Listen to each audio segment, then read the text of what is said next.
welcome to the deep dive.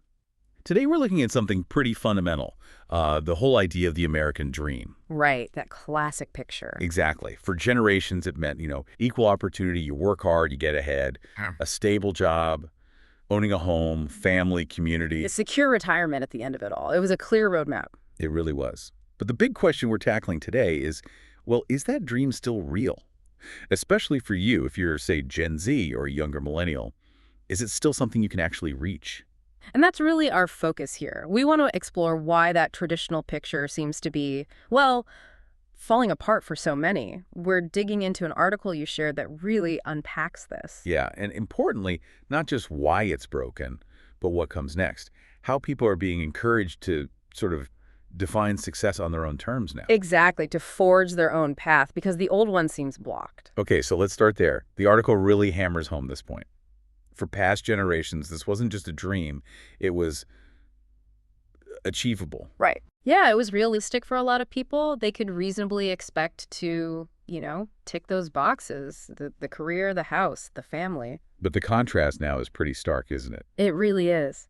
The source points out that for Gen Z, for younger millennials, those exact same milestones, they feel incredibly far off. Sometimes impossible. It's not just a feeling, it's like a statistical reality. Definitely. A measurable shift in what's actually attainable. So why? What's causing this breakdown? Yeah. The article digs into a few key areas, starting with jobs and careers. That old formula degree, hard work, stable career, it's just not guaranteed anymore. Not at all. And it starts right from the beginning, like just getting your foot in the door. How so? Well, the application process itself, it's so automated now. Algorithms, they often screen you out before a human even sees your resume. So you might be perfect for the job, but the computer says no. Pretty much. And then, layer on top of that, global competition. Ah, right. Remote work, outsourcing. Exactly. You're not just competing locally anymore. U.S. workers might be up against people globally where, as the article notes, $3 an hour is considered a decent wage.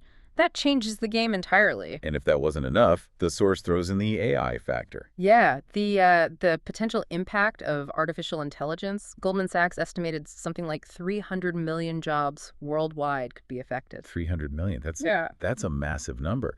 How does that change things on the ground for young people trying to build a career?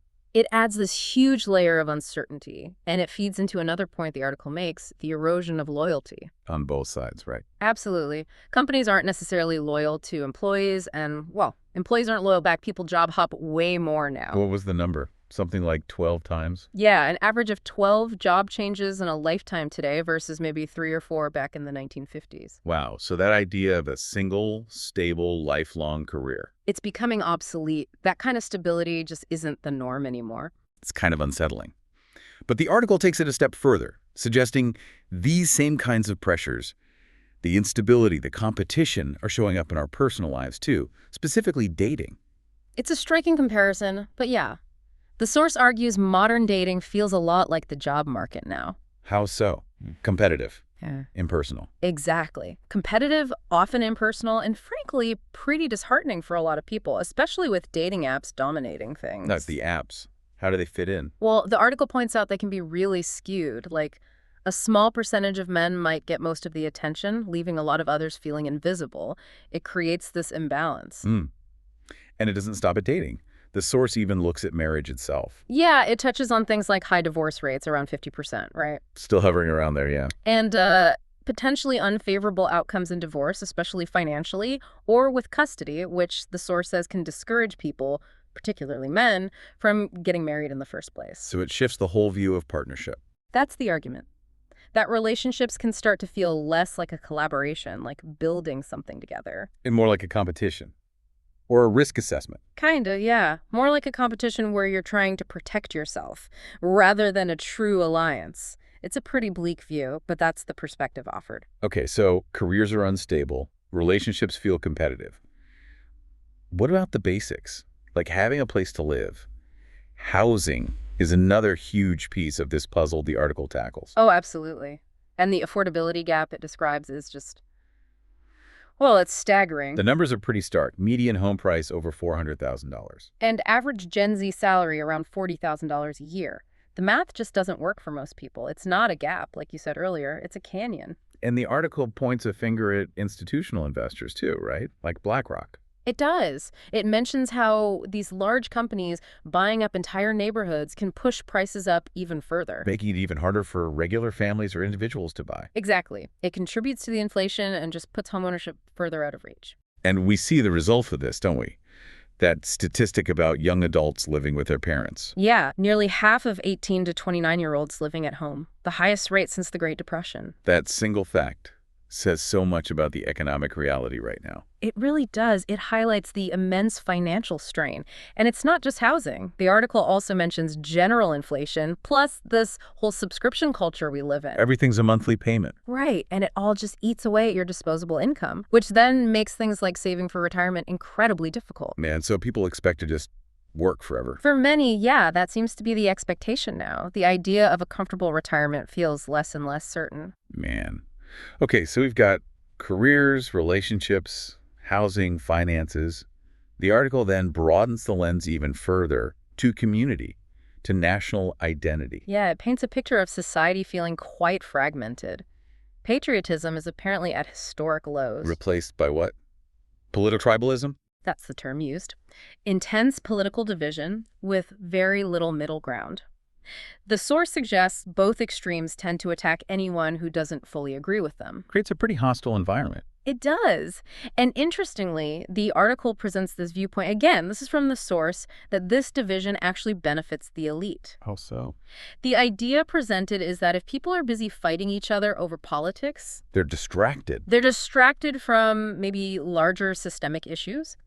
And while everyone's arguing, wealth and power can consolidate more easily at the top, it's framed as a way the status quo is maintained. Okay, so we've laid out all these, frankly, pretty daunting challenges. It can feel heavy. Definitely. But this is where the article kind of pivots, doesn't it? It talks about a turning point, finding freedom in just, Yeah, recognizing the situation. exactly. That's a key insight. Just acknowledging, really seeing that the traditional path is broken can be incredibly liberating. How is it liberating? Because it frees you from feeling obligated to follow it. You're released from the pressure of trying to achieve something that might actually be unachievable now. Right. You stop beating yourself up for not keeping up with a standard that doesn't fit anymore. Precisely.